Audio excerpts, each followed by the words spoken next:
So it's been a long day. It's been a long day.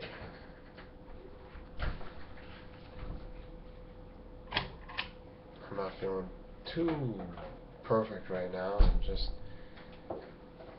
had the wrong combination of foods while I was feeding some young ones. Maybe I ate too much of their leftovers or something. Nothing serious, but it's going to affect how I do this. But anyhow, it doesn't matter. I'm getting my thoughts out, and whoever doesn't understand how I do or whatever, this has its historic value. Now,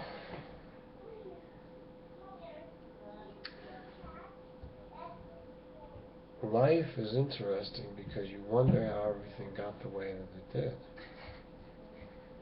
did. And sometimes I go all the way back in time to theories and traditions of legend, prehistoric, archaic, Middle Earth, even fictional. But where did that fiction come from? It's probably just fiction, but then we want to infuse it or, you know,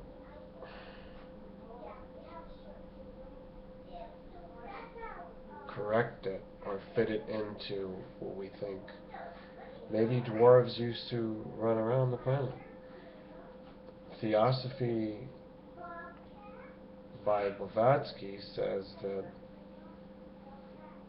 there were so many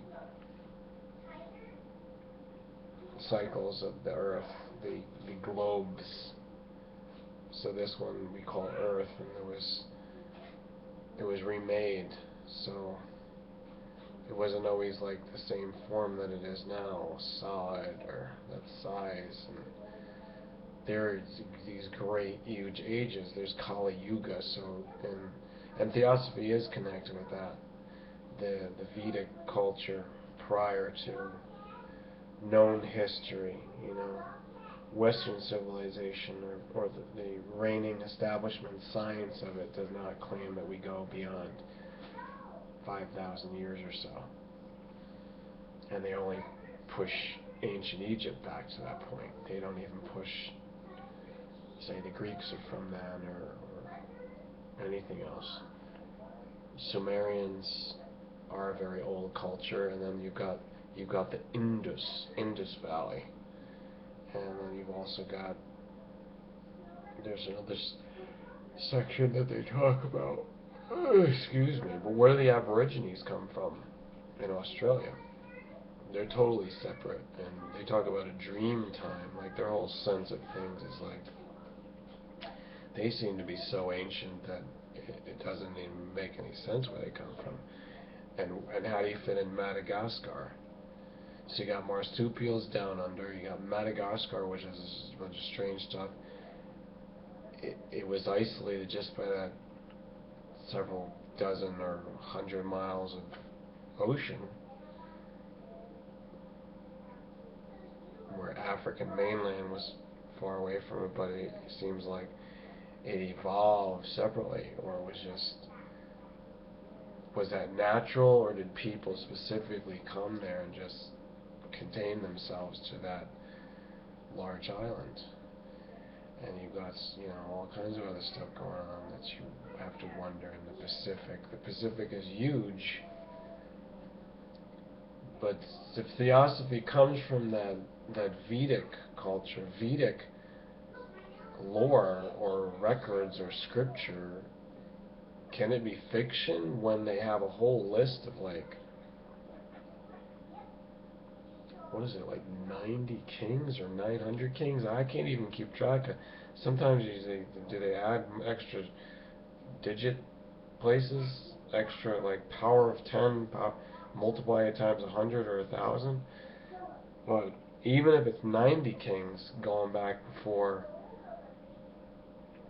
you know, if you start at like 3,000 years ago or so, or 4,000 years ago, 90 kings going back, if each one reigned only like 10 years or 20 years, that's 900 years or 2,000 or more that goes way back. So I have information from the alien interview which may or may not be connected with L. Ron Hubbard's line of thinking that forms the core of the cosmology and Scientology, but alien interview purports to get information from the ISB, and we're all ISBs. Well, some of us are ISBs here, and the craft that crashed at Roswell that the Army took over, top secret Army Corps department, and the generals and such, Navy wanted to take it, and Air Force and FBI and whoever else it was prior to CIA, OS and whatever other group faction, agency faction. But the Army had it at that point.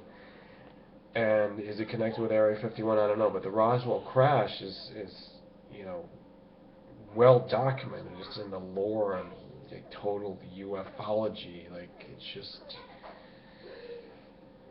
alien interview puts another spin on things, and it impressed me.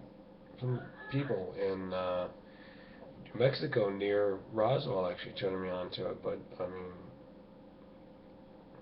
whether or not that makes any difference. So supposedly the ISBs are eternal. We're just created. We cannot be destroyed. We just continue on. We keep changing form. We keep changing bodies.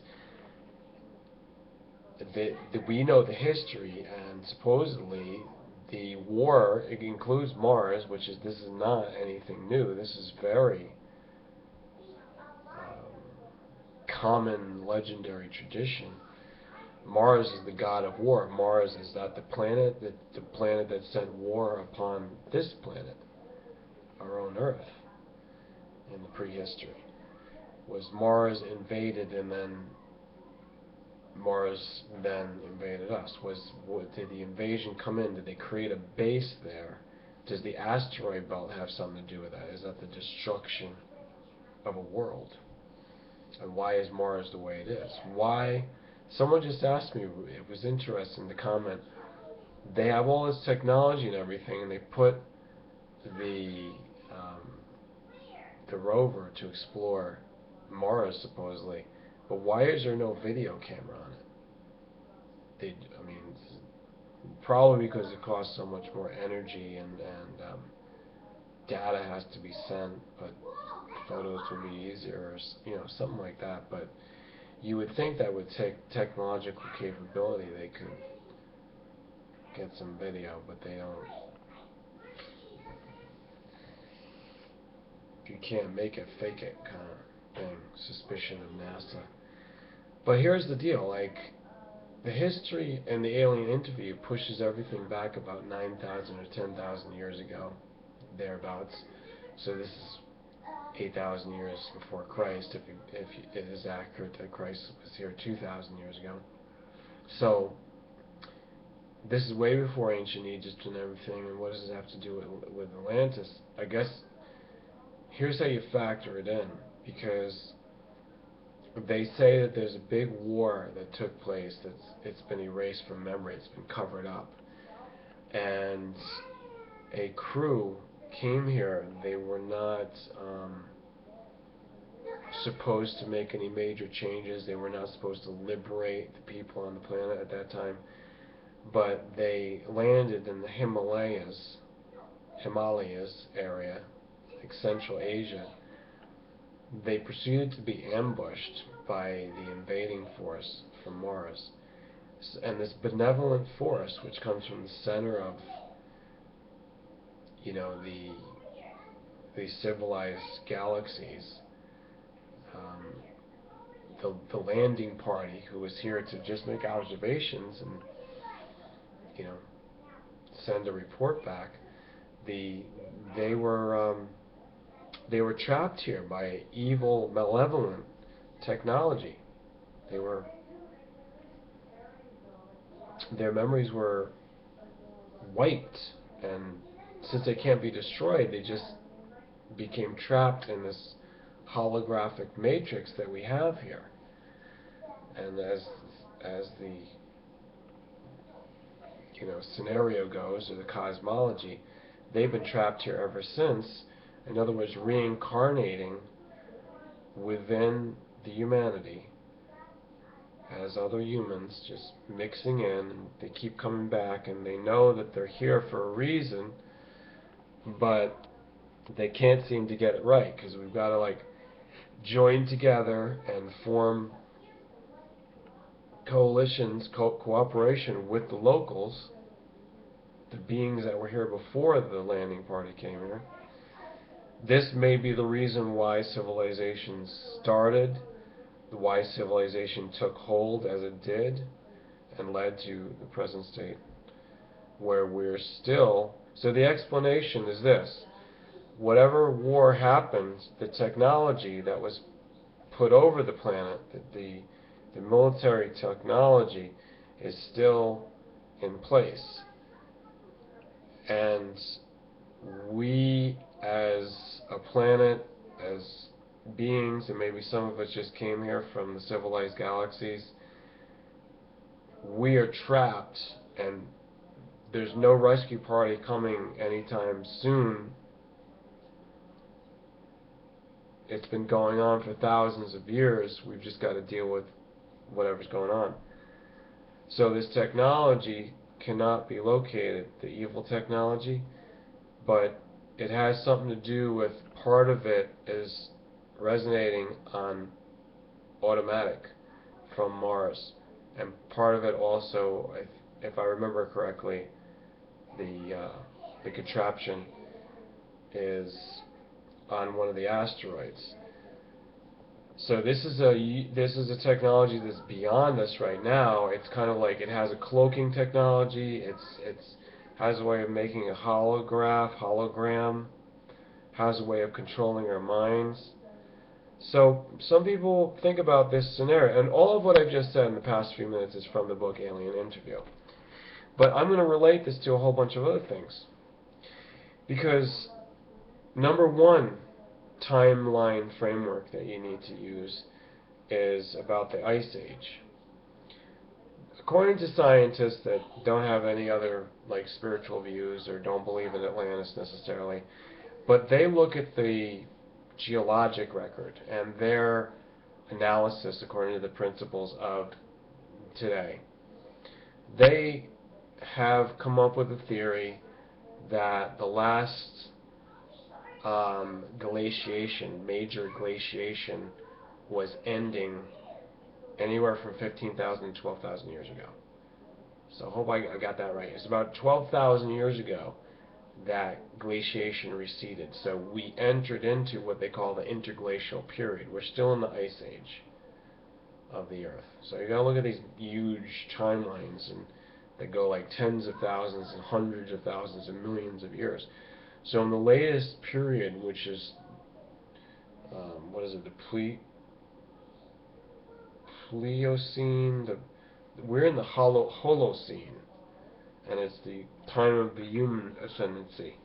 We don't, you know, their way of looking at it anthropologically or paleontologically is like humans never existed before that. So whatever we are, we're just sprung up by some kind of Darwinian evolution, and we were helped out by this glaciation being eased off, and we can take over the planet.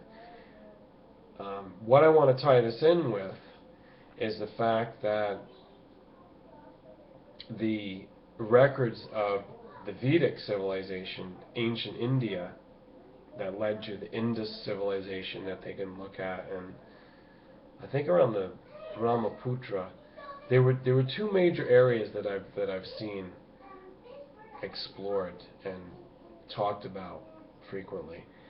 But these areas are the result of many thousands of years before that being very organized into kingdoms, and practically you could call it an empire with its rise and fall and like interfactional problems, but a consistent civilization that created the Om, created the yoga, created Ayurveda, created Jyotirveda, the study of astronomy and such. And by the way, Arabic numbers it's a misnomer, a very huge misunderstanding. The Arabs did not create that. They actually only borrowed it at the time of their height, about 1,000 years ago or so. It was much older, and it was actually their Vedic. Like these numbers come from ancient India, the numbers that we use. But by the way, I just want to put on one caveat here. I don't know why the 1 is so similar to the 7. That's been bothering me lately. 1 is basically like a 7. If you go like this with a page, and just because that 7 has that tilts, but when you're writing, a 1 can so easily be mistaken for a 7 and vice versa. Why does it have to be that way? I just can't figure out that Anyhow, so this civilization goes all the way back to when glaciation ended and humans supposedly started to thrive more and settle down and have more success. Supposedly. However, let's take a whole different overlay or a different tradition of ancient legend and talk about Atlantis, because people like Edgar Cayce, people like the ancient writers, Plato, and I think Pliny, and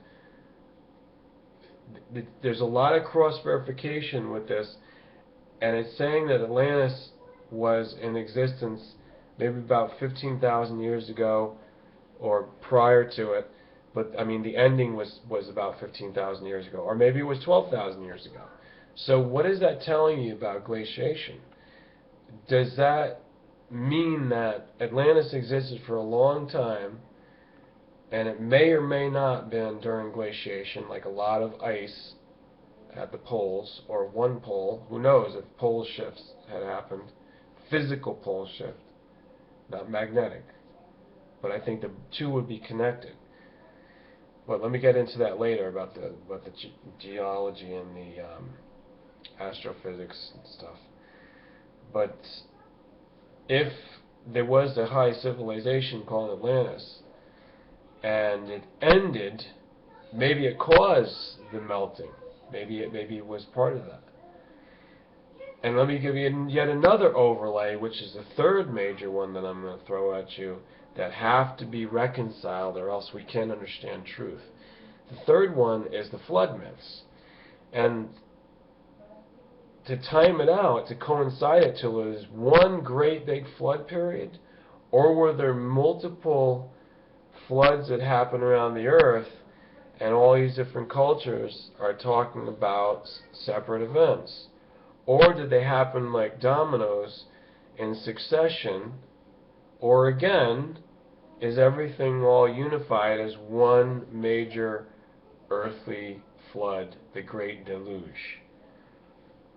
So this is a major question, a major issue. And how do we tie it in with Atlantis? How do we tie it in also? Here's a fourth and a fifth. There are other ancient continents that have their own lore and legend. One of them is Lemuria, and the other one is Mu, M-U, Mu.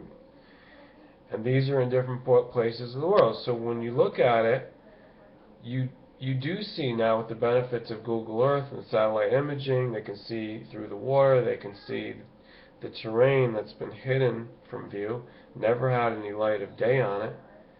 In any thousands of years, it's always been underneath the dark waters, and all the things that drop to the bottom of the ocean. It says the oceans never give up their dead. So there's a lot of stuff down there, the murky depths, the darkness of the depth, the abyss. But because of this stuff that we have, if it's accurate, and same with Google Earth and everything else, what we're seeing are huge areas that have become submerged, and these were land bases for possibly huge, vast civilization. Possibly. And if you consider the fact that the coastlines have changed, in other words, they've receded in all these thousands of years, maybe cataclysmically due to flood, you're having to say that, you know, a lot of stuff is buried, and how quickly and when did these things happen? You have Atlantis, you have Lemuria, you have Mu. Just for example, if you take a look, get your globe out, get your atlas or Google Earth, look at the west side of India.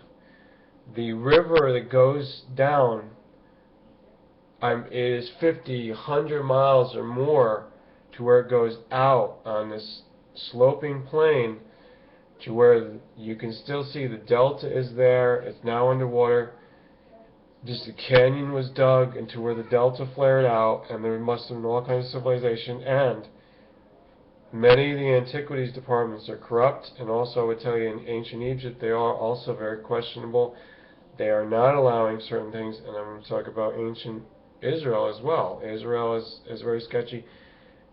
They want to bring in the Vatican, this and that, especially when it comes to Jesus or early Christian times. So a lot of it's political or religious distortion that's taking place. But if you really get to the data and the evidence, that is impossible to cover up forever. It's saying that this delta on the west side of the Indian subcontinent was a huge civilization with a lot of the things still intact under the water that can be explored with submarine technology. And you can also see off of the present delta of the Nile in the north part of Egypt where it empties into the Mediterranean. You can also see that extends way out, and reports have just come out in the last year or so that there is a lot of structures that are obviously man-made. There are temples and different sorts of structures, stone, of course, very hard granitic stone, and other relics. You know, there may be metallic, you know, artifacts, and these things are being explored. There are expeditions that are going to these various areas. Now, I just want to point out that I did some research into all of the coastlines of the continents. It took a lot of time, and what I found is that the level of the oceans around the entire globe have risen as much as thousands of feet at some point, and I feel that it's very possible that it was cataclysmic. It happened in a very quick amount of time. It was not like something that just gradually you can measure, and this is the mistake that a lot of the science makes, and someone like Velikovsky has been screaming about forever, and also who wrote about the Zecharia Sitchin. So a lot of these authors who are taken to be kooky, you know, coming out in the 50s, 60s, and 70s, when the New Age and the mind started opening up to it. And I also know personally a lot of other authors. Louis Ackers actually helps me with my channels, and he is an awesome thinker. Maybe he's not as big or well known. He's more of a mild-mannered guy. So these kind of thinkers that sprung out of the 60s and 70s, and by the way, Louis Ackers was written in a very famous book that came out in like 1969 or 70. While if you look it up, he was married to his wife at that time in Boston, and they were doing all kinds of research and experiments that are incredible. But anyhow, this generation of thinkers and researchers have really come up with a lot of things that we have to build upon now, which show you that the world can change suddenly, and there are mechanisms like pole shift. There are also man-made causes, which now we talk about global warming and climate change. Is that what happened to Atlantis? Because there's a lot of ideas that say they fell because of their own folly. They were just abusing the planet and their resources. So this is like really incredible stuff to show how we may be responsible for our own demise. It's not just like, hey, let's make up some big rock, a meteor that's going to hit the Earth, like they say in the Chicxulub crater is at the northern part of the Yucatan, and it extends out into the Gulf of Mexico. And it's interesting how that whole area just is compressed, and then all of the land under there is where it has the petroleum deposits seeping out. You look at the texture of that land, it does look like maybe the whole thing got affected by this huge impact. But however, if that was tens of millions or 100 millions of years ago, how does that affect us in recent times? So I want to get back to this thing about civilization being affected by humans or the superior species, and then to the idea that something else is going on, and both could be major causes of change or catastrophe or cataclysm, or both at the same time makes a perfect storm of a scenario. I want to talk to you about the timing of things, because in general I found that the rise of the oceans must be connected with the fact that the Earth is expanding. So here's the other huge thing that you need to overlay. Like, you have to factor this in when you look at history and civilization. Expanding Earth theory has lately been promoted by Neil Adams. He is a pretty big name, and he started getting into this topic later on in his life, and he even did some animations because he's an artistic, creative guy. And the animations are interesting. I see some mistakes with the animations, as I've said before, but my impression of this, when you look at the dating of the geologic record, is that the expansion of the Earth seemed to really start up around 220 or so million years ago. So probably between 250 to 220 million. It's probably not as much as 250. It's less, but definitely before, earlier than 200 million years ago. So in that ballpark range. I know it's huge, but like, who knows? But so if you look at that, if you look at that range, and you look at also the different life forms and what they say about Pangea and all this is just nonsense, because they're only looking at things from the old world side. They're just looking at it centered on the Mediterranean. And this is ridiculous, like Eurocentric thinking, very closed-minded and inaccurate. And they're always focused on it from that side, and they start building their puzzle pieces, and they say, well, it's Pangea, everything was on one side.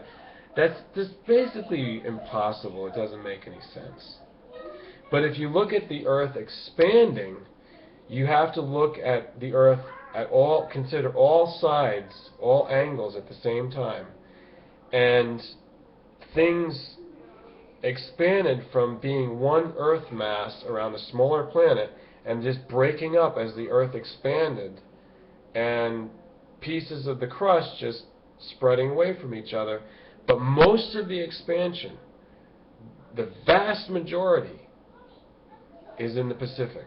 So that side, that half of the Earth, if you really study Google Earth, or you study a globe, you know, the old-fashioned 3D replicas that I love so much, it's one of the greatest items. I don't have one right here in my desk area, but if you would take a globe and spin it around, you can't see the whole thing all at once, obviously, unless you turn it inside out. By the way, the Globarium in Boston is wickedly awesome. If you ever go there, it's in downtown central Boston, and it is owned and built, maintained by the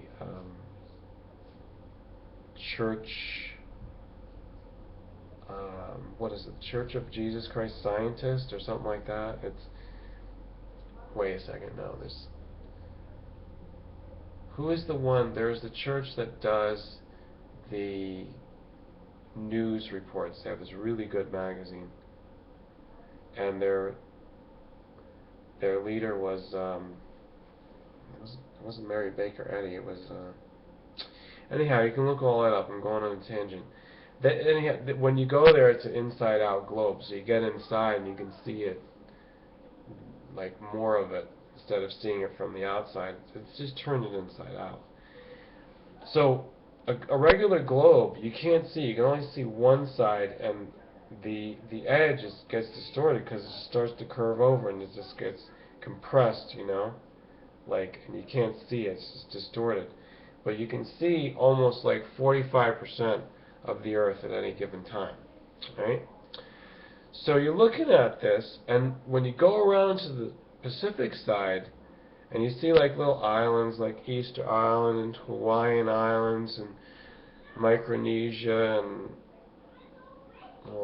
Marshall Islands, Guam, and you just see like 45% of the globe is just covered with water. It's all covered with water.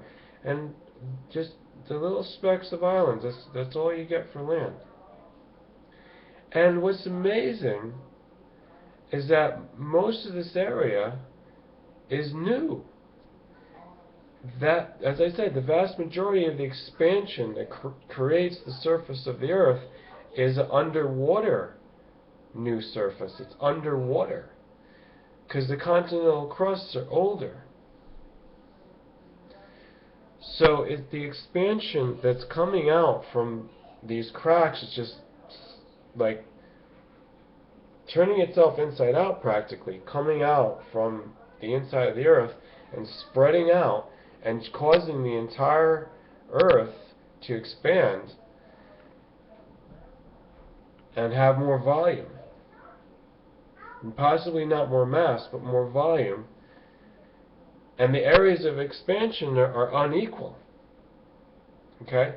But because of equilibrium and because of the spinning and everything and the way everything just settles because of the center of gravity pulling everything equally, eventually and overall, the Earth stays as a spheroid, an oblique spheroid, which is pretty much a sphere. It's very round and very, like, equal. Very symmetrical. However, the surface features are not symmetrical. I do not know the reason for the shape that's coming out, but I do see certain patterns, and I haven't figured out what it is yet. I think something's trying to come out of the Earth, to be honest with you. I've got to look down, and it's like, what's in there? You know, it's more scary than War of the Worlds. Remember when Tom Cruise was like, I was in that movie, by the way, and we're looking down in the street, and it's like the things coming out. They planted themselves down there until they wanted to awaken out. But the whole idea that I have is that maybe planets are eggs, and when they sprout open, they hatch open, a dragon comes out. A dragon, yeah. Yeah, I know you're saying, man, this guy's got an imagination. He should be the next Tolkien. Well, here's the thing. Where do suns come from?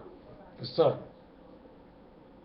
How do we know that there's not a major connection between planets and suns and vice versa? How do we know? we are already saying in astronomy and astrophysics that Jupiter is either going to become a sun, or it's could have been a double sun, a binary solar system, but Jupiter just couldn't become a sun. But what's going to happen? They said, okay, it could become a sun eventually. So, put two and two together. What is the Earth? Now, they always give the argument that the Earth cannot be expanding. Hogwash, poppycock. Can't believe that nonsense. It's stupid. All right, hold on a second. Hold on. Can we discuss this? Let's be civil about it. You're saying the argument that you can't increase mass. Well, first of all, you don't know the mechanism that's in there. If it's nuclear or something super nuclear beyond what we understand of physical chemical forces, radioactive forces, it could create whatever it wants. It could be a portal to another dimension. It could be a wormhole inside of every planet. Why does it spin like that? Why does the energy move like that? You don't know. Nobody knows. It's all theoretical. So here's the theory. Granted, if you say that mass can't create, alright, what if, though, you got to understand that density doesn't always have to stay the same. Oh, density doesn't have to stay the same. So if density changes, volume's going to change. Well, that's exactly what we're talking about. We're talking about the radius, the diameter. We're talking about the depth. What is the distance to the center of the Earth? And that will change the circumference. We're talking geometric forms here. We're talking trigonometry. We're talking geology. And so all this stuff is up for debate.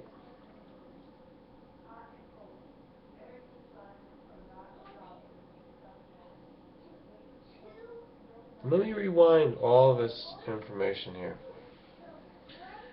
and bring it into focus, because we've got a lot of things going on with the planet right now, with our own world, which is an overlay on the biosphere. And if we don't learn to get along really soon, we're going to be in a serious problem. I have no way of proving exactly what happened with these other civilizations, whether they're under the water, whether they froze, whether they blew themselves up. There's all kinds of melted green glass in different parts of the Earth, so that can mostly only be from nuclear war.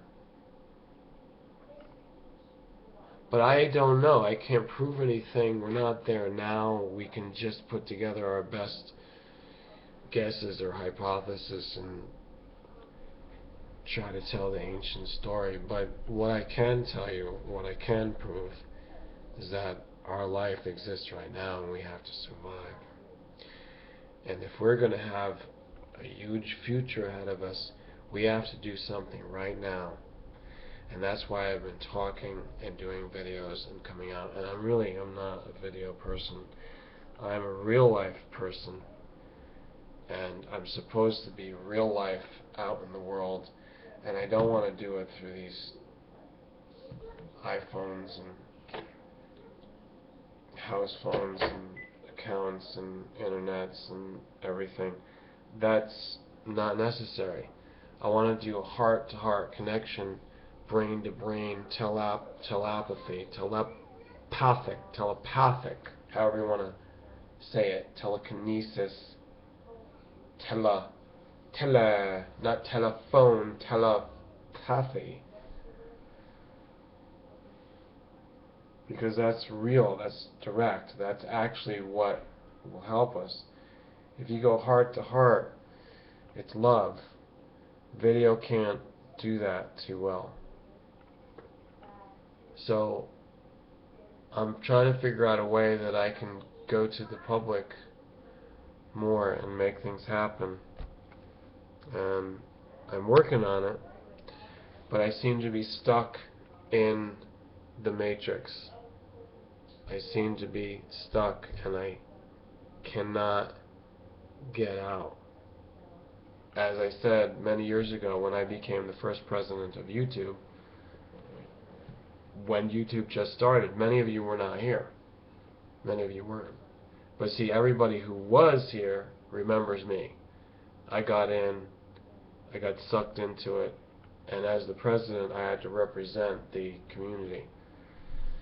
And then things got all dicey, you know, like the corporation took over and everybody knows, like, well, that's what we have now, and that's why I can't get thousands and hundreds of millions of views on my stuff, because I didn't do really what was supposed to attract the support of the owners and the big people. But you see, I don't have to be a big person in here. I'm going to be a big person, and I'm going to do what I came here to do. I'm going to reach my destiny, because I already know. It was before YouTube that I already knew that. I just started to use this as a tool, another medium, to try to get my research out there, my ideas, my questions, what fascinates me about life and meeting people and being a whole part of this, a small part of the whole, I should say. And it's been a long night, a long vlog. I hope you gained something from it. And let me just make a prayer that someday we all find the time and the capability and the desire, the intention to come together, to have a meeting, a conference about these things that I'm bringing up now. And we become a force for change and creation and making something new. New yet ancient. Something from prophecy, the great things that were talked about and recommended and yearned for. The yearning for what we are today. See, I am the answer to a lot of things that you can read in the ancient time. And I do believe that I existed then. Reincarnation in many past lives, I believe that. I know that. There's no way that I could come up with all this stuff, especially when I was a kid, all the stuff that was going on when I was a kid. It's not explainable, it's not explanatory by saying that it's just a life that was a total blank slate. And you're a few years old and you're going into school and you can have all these things going on. The things that I used to imagine and that I realized myself. Was it planted in some chip or something? Was it a government experiment? No, it's not. It's not that. We can't keep blaming everybody else, like in fear and paranoia. It's this, it's this. Just love yourself and believe in the great potential. Not only the great potential, the great past that you have, your laurels, what you've done before. Believe in that. Don't be afraid of that. I'm not afraid. I know a lot of the stuff that's talked about is like something that I'm connected to thousands of years ago. I know that. And I just happen to be here again now in this time with its own present set of circumstances and challenges. It's one great challenge in the now. And I'm deciding what to do about it. It's all up to me.